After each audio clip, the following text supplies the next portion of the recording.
Muy buenas. En la clase de hoy nos vamos a centrar en las aportaciones culturales de Mesopotamia, que como ya vimos en el vídeo introductorio de Exploradores de la Historia, en gran medida han tenido una importante repercusión que todavía vemos reflejada en nuestra sociedad actual.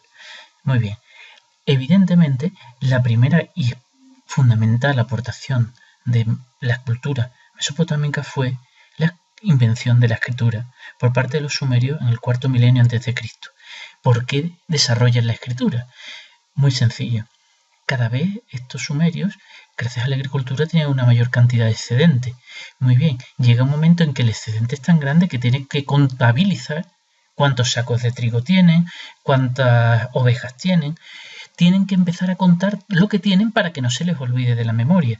Para eso se empieza a utilizar la escritura. Esta escritura, debido a las formas que va a tener sus ideogramas, sus símbolos, se va a llamar escritura cuneiforme. A continuación vamos a ver un pequeño vídeo que nos muestra con claridad cuál es el origen de esa escritura y cómo funcionaba. Los símbolos de la escritura fue el resultado de su necesidad de registrar sus actividades económicas. En los templos comenzaron los tributos y el comercio de grano.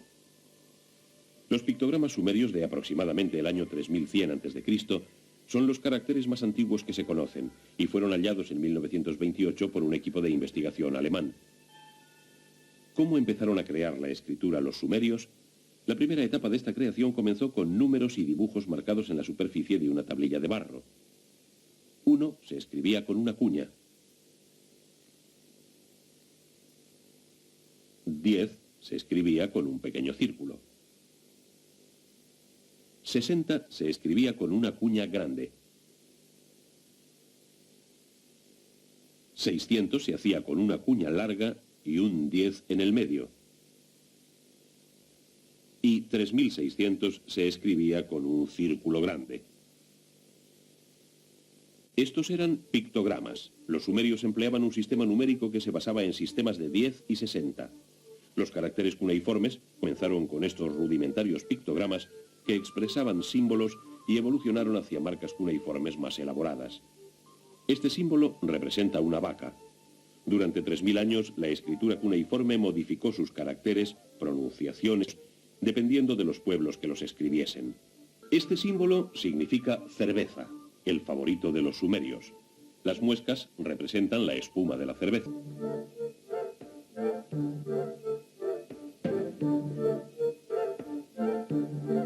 La combinación de cabeza y pan dio como resultado el verbo comer.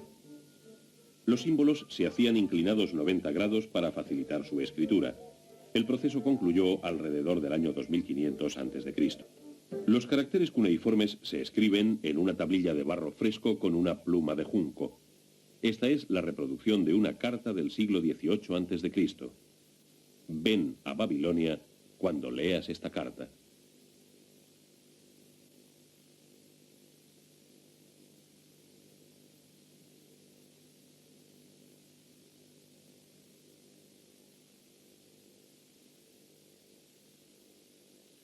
Los sumerios proporcionaron un gran desarrollo a la humanidad, creando caracteres que posibilitaban al hombre registrar sus conocimientos. Muy bien, como hemos podido observar, la escritura cuneiforme se hace inicialmente para contabilizar las cuestiones económicas, pero posteriormente se va desarrollando hasta crear todo un sistema de símbolos que da paso a la escritura. Con ese sistema de símbolos también va a empezar algo nuevo, como es la literatura. Se empiezan a contar historias y esas historias quedan guardadas. La principal muestra de esas historias es el poema de Gilgamesh, que se considera la primera gran obra literaria escrita 2000 años antes de Cristo. Fijaros cómo el poema de Gilgamesh se hace igual que hemos visto en una tablilla de barro y hecha de un montón de pequeños ideogramas cuneiformes. Muy bien. A su vez, también, como se empieza a poder dejar por escrito obras literarias, también se empiezan a dejar por escrito las leyes. Y el primer gran código legal que se va a hacer es el código del rey de Babilonia, Hammurabi. Aquí podemos observar cómo en el código de Hammurabi, en este gran monolito de diorita, está escrito, se refleja el primer cuerpo legal del ser humano. Aquí podemos ver en la escena superior cómo se representa la entrega del código al rey Hammurabi, y en la parte, en el fuste del código, viene representada con escritura cuneiforme todo el cuerpo legal, en el cual una de sus principales normas es el ojo por ojo, diente por diente. Es decir, si a ti te hacían un daño, tú tenías derecho a ejercer el mismo daño sobre la otra persona. Muy bien. Del mismo modo, debido a la importancia que tenía la agricultura en estas sociedades, se hace el calendario sobre todo para regular las actividades laborales relacionadas con la agricultura, saber en qué momento del año había que sembrar, en qué momento del año había que recoger, y con lo mismo se originan los números, que inicialmente tenían un sistema sexagesimal, como vimos en Exploradores de la Historia, aunque finalmente adoptan uno decimal, y lo mismo sucede con la astronomía. Otro de los principales elementos de la cultura mesopotámica va a ser su religión. Ellos son politeístas, es decir, adoran a numerosos dioses. Cada ciudad además tenía sus propias divinidades, pero lo que tenían en común es que todas ellas representaban a diferentes elementos de la naturaleza.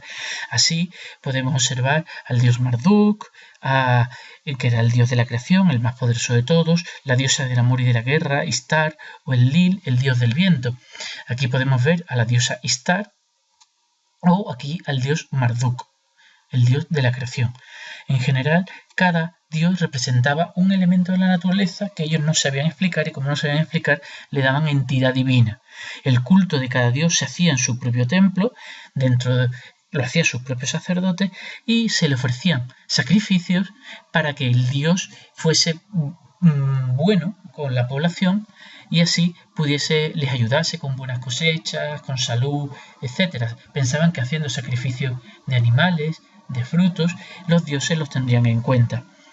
Por último, a todos estos templos y a todos estos cultos, ¿cómo se conseguía eso? Pues porque los sacerdotes recogían los tributos entre la población. Es decir, los ciudadanos tenían que pagar tributos a los sacerdotes para poder mantener los templos, que los dioses estuviesen satisfechos, y eso es lo que le daba un gran poder a la religión y a los sacerdotes. Muy bien, en la próxima clase nos centraremos en las aportaciones artísticas en Mesopotamia. Un saludo.